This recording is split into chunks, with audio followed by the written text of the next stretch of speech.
जून म्हणजेच या वर्षीची वटपौर्णिमेचा अतिशय पवित्र दिवस. प्रत्येक सुवासिनीसाठी हा दिवस अखंड सौभाग्याचं लेणं घेऊन येतो.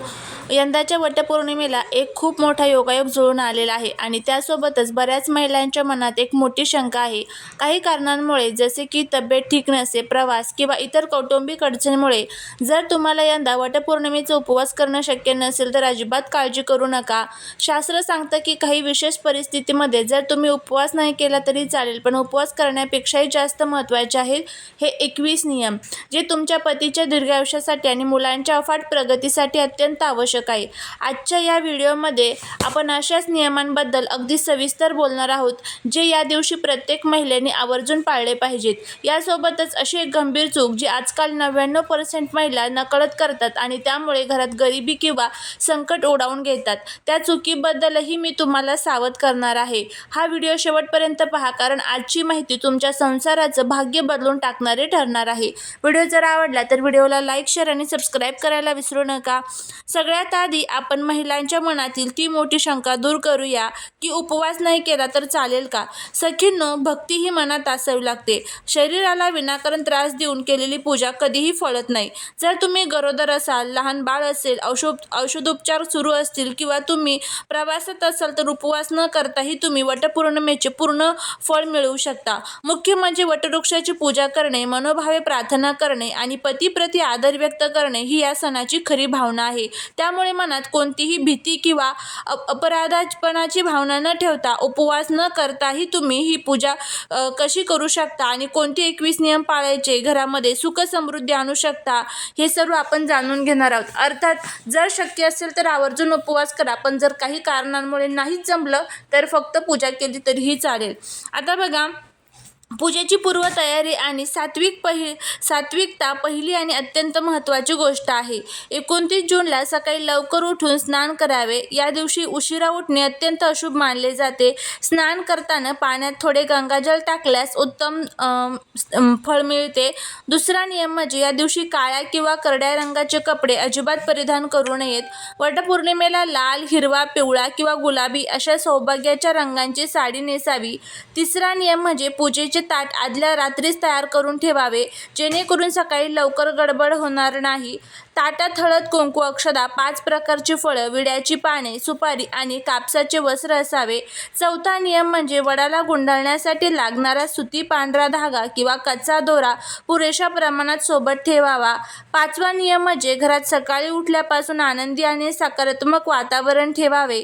सकाळी घरात कोणताही वादविवाद किंवा चिडचिड होणार नाही याची काळजी घ्यावी, कारण माता लक्ष्मी अशाच घरात प्रवेश करते जिथे शांतता असते.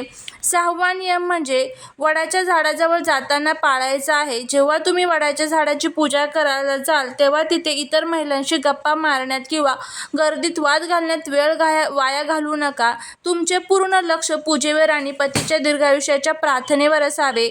7वा नियम, वडाला प्रदक्षिणा घालताना नेहमी क्लॉकवाईज म्हणजेच घड्याळाच्या काट्याच्या दिशेने तुम्हाला फिरायचं असतं. उलट्या प्रदक्षिणा घालणे शास्त्रात निषिद्ध मानले आहे.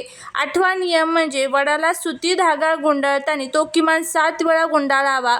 जर गर्दीमुळे किंवा जागेअभावी 7 प्रदक्षिणा शक्य नसतील तर एकाच जागी उभे राहून 7 वेळा धागा गुंडाळला तरी चालतो. 9वा नियम म्हणजे पूजेच्या वेळी वडाच्या झाडाला हळद आणि कुंकू वाहताना ते अगदी मनापासून मनोभावे व्हावे आणि माझ्या पतीला उत्तम आरोग्य आणि दीर्घ आयुष्य लाभू दे अशी प्रार्थना करावी.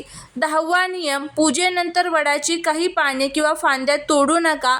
बरेच लोक घरी पूजेसाठी वडाच्या फांद्या तोडून आणतात, पण जिवंत झाडाला इजा करणे या दिवशी महापाप मानले जाते. शक्यतो निसर्गाच्या सानिध्यात जाऊनच पूजा करावी. आता बघा, 11वा नियम म्हणजे या दिवशी हातामध्ये हिरव्या बांगड्या, कपाळावर ठसठसीत कुंकू किंवा टिकली, गळ्यात मंगळसूत्र आणि पायात जोडवी आवर्जून असावीत. सुवासिनीने या दिवशी पूर्ण शृंगार करणे अत्यंत शुभ मानले जाते. 12वा नियम म्हणजे पूजेला जाण्यापूर्वी घराच्या उंबरट्याची पूजा करावी. उंबरट्यावर हळदीचे लेपन करावे आणि स्वास्तिक काढावे.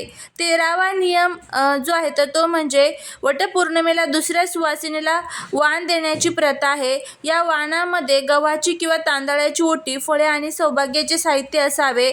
14वा नियम म्हणजे वाण देताना किंवा घेताना दोन्ही महिलांनी एकमेकांना आदराने नमस्कार करावा आणि अखंड सौभाग्याचा आशीर्वाद द्यावा.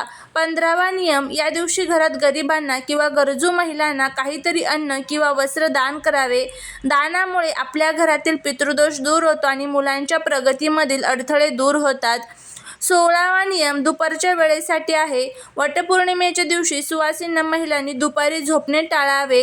शास्त्रानुसार अशा पवित्र सणांच्या दिवशी दुपारी झोपल्याने घरातील पुण्याचा क्षय होतो. 17वा नियम म्हणजे संध्याकाळी घरात तिन्ही सांजेला मुख्य दारावर आणि तुळशीजवळ गाईच्या तुपाचा किंवा मोहरीच्या तेलाचा दिवा आवर्जून लावावा. 18वा नियम मुलांच्या प्रगतीसाठी आहे. संध्याकाळी पूजा संपन्न झाल्यानंतर आपल्या मुलांच्या पाठीवरून मायेचा हात फिरवावा आणि त्यांना वडासारखेच उदंड आयुष्य आणि स्थिरता लाभो अशी प्रार्थना करावी. 19वा नियम, या दिवशी घरात पूर्णपणे सात्विक भोजन बनवावे. जरी तुम्ही उपवास केला नसेल तरीही घरात कांदा, लसूण किंवा मांसाहार अजिबात बनवू नये आणि खाऊ नये. 20वा नियम म्हणजे रात्री झोपण्यापूर्वी कुलदेवतेचे स्मरण करावे आणि आजच्या दिवसातील पूजेमध्ये काही चूक झाली असल्यास क्षमा मागावी.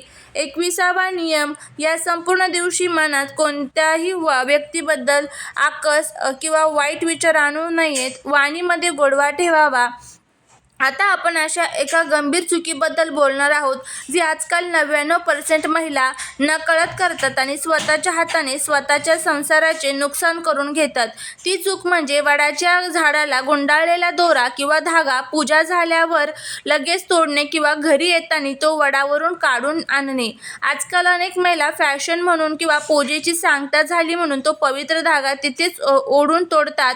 शास्त्रानुसार वडाला गुंडाळलेला तो सुद्धा धागा म्हणजे पतीच्या आयुष्याची दोरी असते.